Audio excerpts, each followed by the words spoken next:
moins en moins rare, de plus en plus présente dans la situation actuelle, avec la prégnance d'une idéologie néolibérale. C'est pour qu'on ait bien une vue d'ensemble. C'est pas trop... Non vous me suivez toujours sur la route? Voilà. Ce mouvement d'ensemble, tout par-delà, il me semble.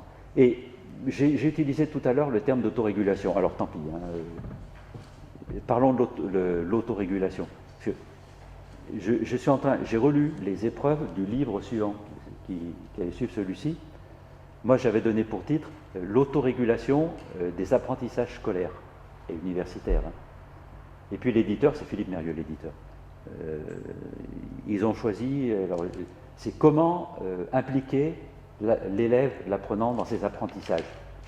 L'idée centrale est celle, et c'est l'idée centrale de tout phénomène d'apprentissage et même de tout phénomène d'évaluation, est celle d'autorégulation.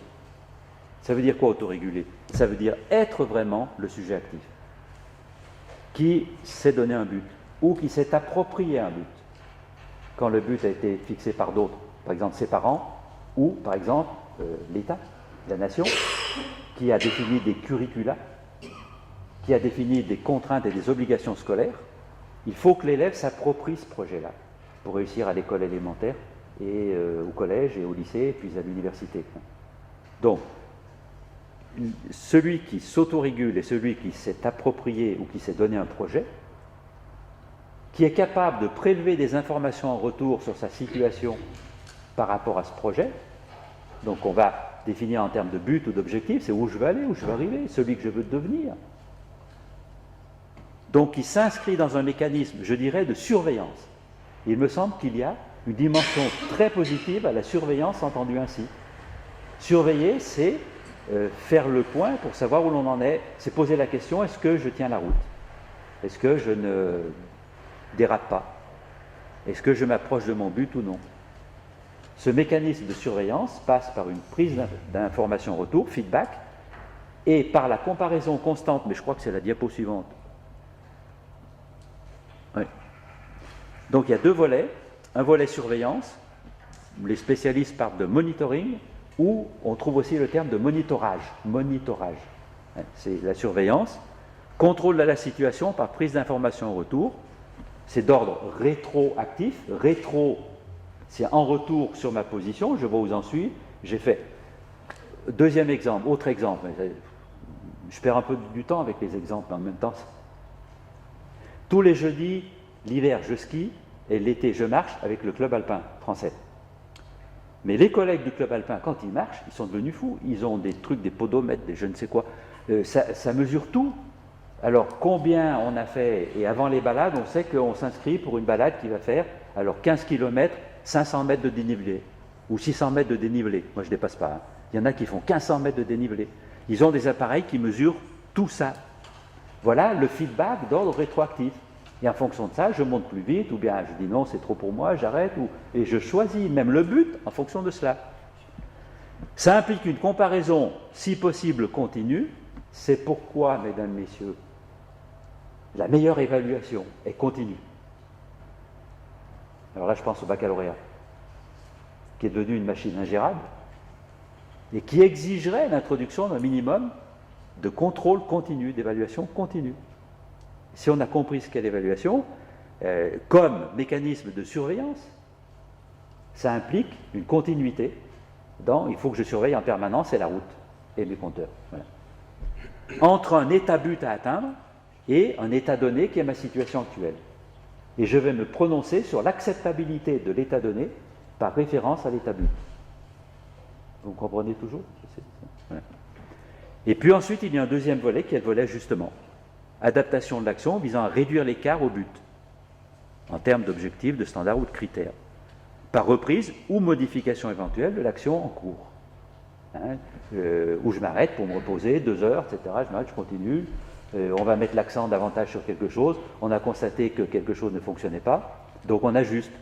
Il faut davantage de pilotes, il faut d'autres pilotes, il faut développer l'action, il faut la restreindre. C'est de l'ajustement.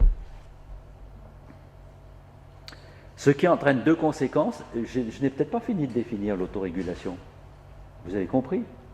L'autorégulation, c'est le fait de réguler soi-même sa propre conduite à partir d'un but qu'on s'est donné ou qu'on s'est approprié, en s'étant donné les moyens de prélever constamment de l'information en retour et en étant capable d'ajuster son action pour mieux atteindre son but. Oui? Comment est-ce qu'on peut perdre cette autorégulation? Alors, deux réponses. Premièrement, on ne peut pas ne pas faire. C'est-à-dire que l'autorégulation, c'est le phénomène de base. C'est tout sujet, dès la naissance, peut-être même avant, est capable de s'autoréguler. C'est Piaget qui décrit l'autorégulation comme le mécanisme biologique de base, qui va se traduire par la construction de chaînes, par la construction de modèles de comportement en quelque sorte, mais que le sujet construit. Certes, ses parents l'aident à construire, mais s'il n'y avait pas cette capacité de construction autonome chez le sujet, il n'y aurait rien. Si l'étudiant n'avait pas la capacité de faire des apprentissages et d'organiser, de maîtriser ces apprentissages, on parlerait en vain et on pourrait faire un autre métier. C'est le processus de base. Voilà. Premièrement, première réponse. Ensuite, deuxième réponse, cette autorégulation, ça s'enrichit, ça se travaille, ça se développe. Comment? Entre autres, grâce à un développement de l'auto-évaluation. Mais l'auto-évaluation étant une arme au service de l'autorégulation. C'est-à-dire que l'auto-évaluation qui passe, alors je vais introduire ce mot parce qu'il me semblait que ce matin, ce dont vous parliez, c'était de l'analyse.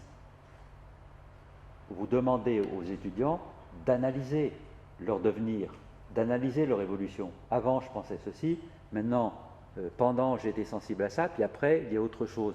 Ça, c'est de l'auto-analyse qui se situe dans le mouvement de prise d'information en retour, dans le mouvement de surveillance. C'est absolument nécessaire. Ça devient de l'évaluation quand je me prononce sur ma situation.